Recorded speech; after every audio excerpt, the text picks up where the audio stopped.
Seems in your life there are three things that people always get wrong about you. Okay. They think you're Jewish, Yes. they think you're gay, Yes. and they think you are Matthew Broderick. Yes. I'm a Jewish gay Matthew Broderick. In fact, Jon Cryer is not any of those things. Come in, Mark. What he is an actor coming off the biggest success of his career.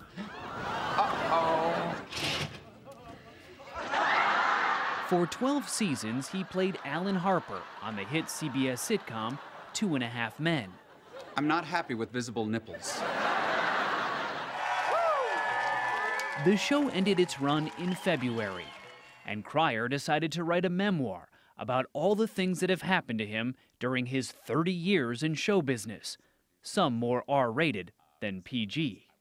I love the dedication in your book. Oh, thank you. It says, "To my beautiful children, Charlie and Daisy," and then you add, "Please don't read the part about the prostitute." Yes. Well, I thought I'd give him a little heads up.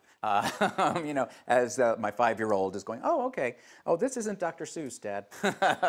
I really felt like I had lived a very sort of sheltered life and mostly had pretty good experiences in show business. But I had forgotten about some of the weirdness. And thankfully, in the process of writing the book, all that weirdness came back.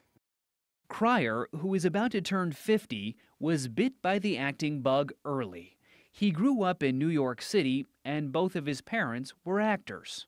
So when you're a little kid and you're backstage seeing all these crazy magical people floating in and out of your life, it can't help but cast a spell. I wanted to be a part of that. He spent his summers at theater camp, where he honed his skills.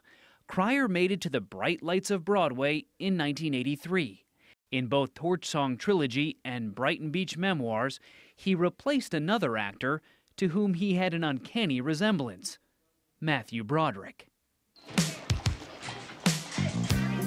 And then came John Hughes' 1986 classic, Pretty in Pink. You know, this is a really volcanic ensemble you're wearing. It's really marvelous. Volcanic? Well, you know, hot, dangerous. Cryer played Philip Dale, also known as Ducky, and is forever remembered for this moment.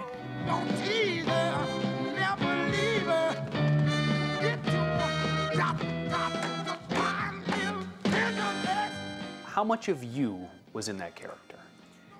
Ducky was the guy I wanted to be in high school. I was a theater geek at a science geek school, so I did not fit in.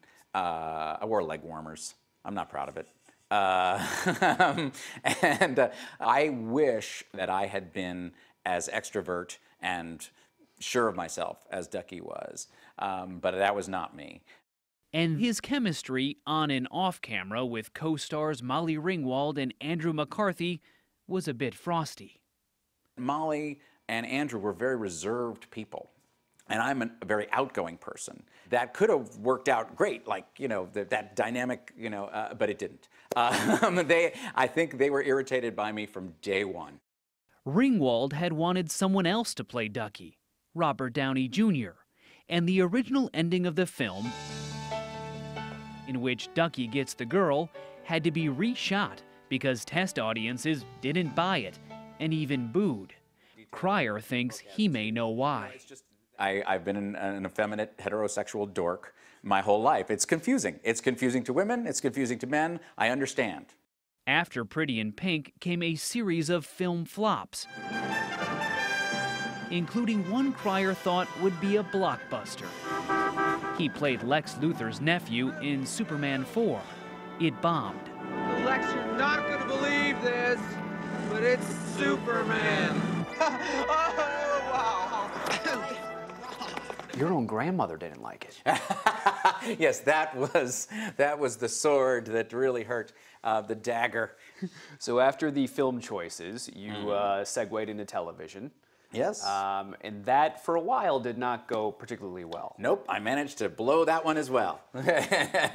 4 canceled network comedies led to an article in Newsweek that essentially labeled Cryer a show killer.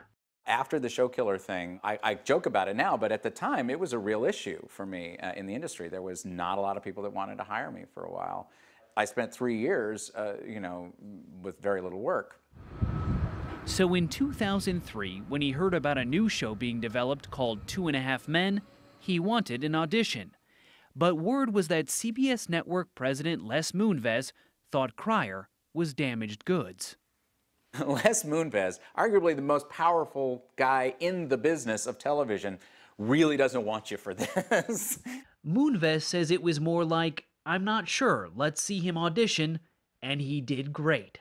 So no TV, no computer, no Game Boy. Charlie, I need you to be my eyes and ears. Okay, but you have to be my liver and prostate. By every account, 2.5 Men was an instant hit. Not bad.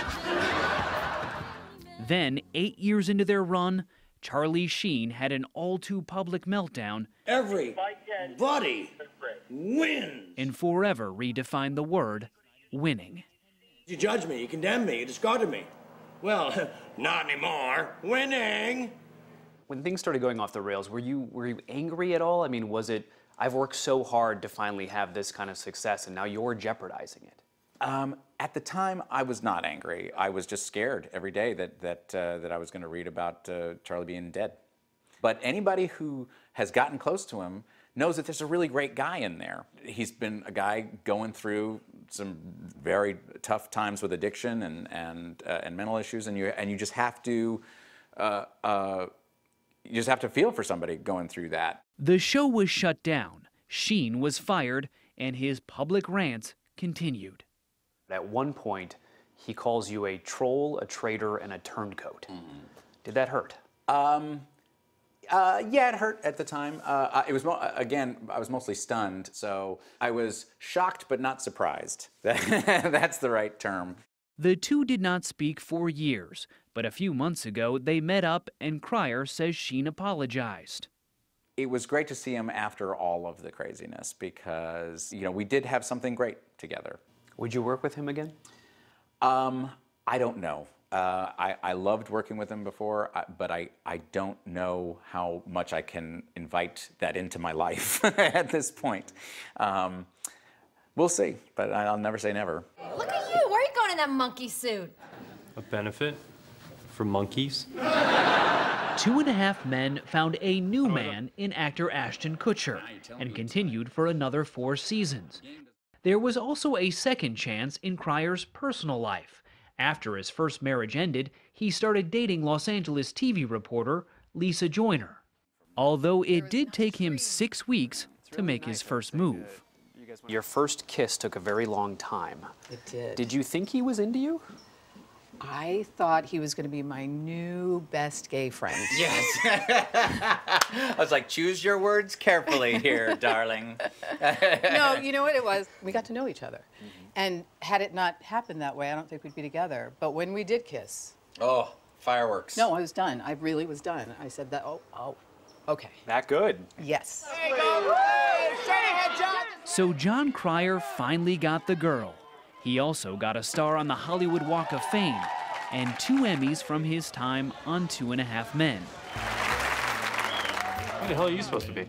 You never saw Pretty in Pink? Oh, right, you're Molly Ringwald. A comedy that, despite all the drama, became one of the longest-running sitcoms in the history of broadcast television.